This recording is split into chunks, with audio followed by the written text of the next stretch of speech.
Hello ಮೋಟೆಕ್ Kannada ಚಾನಲ್ಗೆ ಸ್ವಾಗತ ಸುಸ್ವಾಗತ. ನಾನು ನಿಮ್ಮ ಚೀರು. ಇವತ್ತೇನಪ್ಪ ಟಾಪಿಕ್ ಅಂದರೆ ಇನ್ಸ್ಟಾಗ್ರಾಮ್ ರೀಲ್ಸ್ನ ಡೌನ್ಲೋಡ್ ಮಾಡೋ ಹೇಗೆ ಅಂತ ಕೇಳ್ತಿದ್ರಲ್ಲ. ಈಗ ನಾನು ಈಸಿಯಾಗಿ ಥರ್ಡ್ ಪಾರ್ಟಿ ಆ್ಯಪ್ ಯೂಸ್ ಮಾಡೋದ್ರಲ್ಲಿ ಹೇಗೆ ಡೌನ್ಲೋಡ್ ಮಾಡೋದು ಅಂತ ತಿಳಿಸ್ಕೊಡ್ತಿದ್ದೀನಿ. ನಾನು ತೋರಿಸೋ ಈಸಿ ಸ್ಟೆಪ್ನ ಫಾಲೋ ಮಾಡಿ ಈಸಿಯಾಗಿ ಡೌನ್ಲೋಡ್ ಮಾಡ್ಬೋದು. ತಲೆ ಕೆಡ್ಸ್ಕೊಬೇಡಿ, ಥರ್ಡ್ ಪಾರ್ಟಿ ಆ್ಯಪ್ ಇಲ್ಲ, ನಿಮ್ಮ ಇನ್ಸ್ಟಾಗ್ರಾಮಲ್ಲೇ ಡೌನ್ಲೋಡ್ ಮಾಡಿ. ಈಗ ನೋಡಿ ಫ್ರೆಂಡ್ಸ್, ಈ ಇನ್ಸ್ಟಾಗ್ರಾಮ್ ರೀಲ್ ಇದೆಯಲ್ಲ, ಈ ರೀಲ್ನ ಮೇಲೆ ಅಲ್ಲಿ ಶೇರ್ ಬಟನ್ನ ಟೇಪ್ ಮಾಡಿ. ಅಲ್ಲಿ ರಾಕೆಟ್ ಥರ ಕಾಣ್ತಿದೆಯಲ್ಲ, ಅದನ್ನು ಟೇಪ್ ಮಾಡಿ. ಆ್ಯಡ್ ರೀಲ್ಸ್ ಟು ಯುವರ್ ಸ್ಟೋರಿಗೆ ಟೇಪ್ ಮಾಡಿ.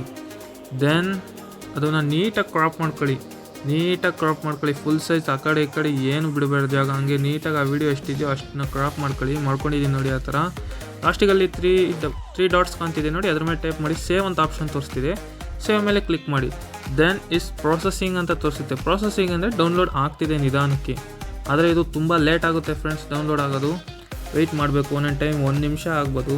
ಅರ್ಜೆಂಟಿಗೆ ತಲೆ ನೋವು ವಿಷಯ, ತಲೆ ಕೆಡ್ಸ್ಕೊಂಬಿಡಿ. 1 ನಿಮಿಷ ಆಗುತ್ತೆ ಡೌನ್ಲೋಡು. ಆದರೆ ಥರ್ಡ್ ಪಾರ್ಟಿ ಅಪ್ಲಿಕೇಶನ್ ಏನು ಯೂಸ್ ಮಾಡ್ದಲೇ ಡೌನ್ಲೋಡ್ ಮಾಡ್ಬೋದು ಅನ್ನೋದು ಒಂದೇ ಅಡ್ವಾಂಟೇಜ್. ಇನ್ನೊಂದು ಡಿಸ್ಅಡ್ವಾಂಟೇಜ್ ಏನಪ್ಪ ಅಂದರೆ, ಅಲ್ಲಿ ಮೇಲ್ಗಡೆ ರೀಲ್ಸ್ದು ಲೋಗೋ ಕಾಣ್ತಿದೆಯಲ್ಲ, ಆ ಲೋಗೋ ಹಂಗೆ ಇರುತ್ತೆ ಫ್ರೆಂಡ್ಸ್. ನೀವು ದೆನ್ ಈ ಟ್ರಿಕ್ಸ್ ನಿಮಗೆ ಇಷ್ಟ ಆಗಿದ್ದಲ್ಲಿ ನಮ್ಮ ಚಾನಲ್ನ ಸಬ್ಸ್ಕ್ರೈಬ್ ಮಾಡಿ, ಶೇರ್ ಮಾಡಿ, ಹಾಗೂ ಕೆಳಗಡೆ ಕಾಣ್ತಿರೋ ಬೆಲ್ ಐಕನ್ನ ಪ್ರೆಸ್ ಮಾಡಿ.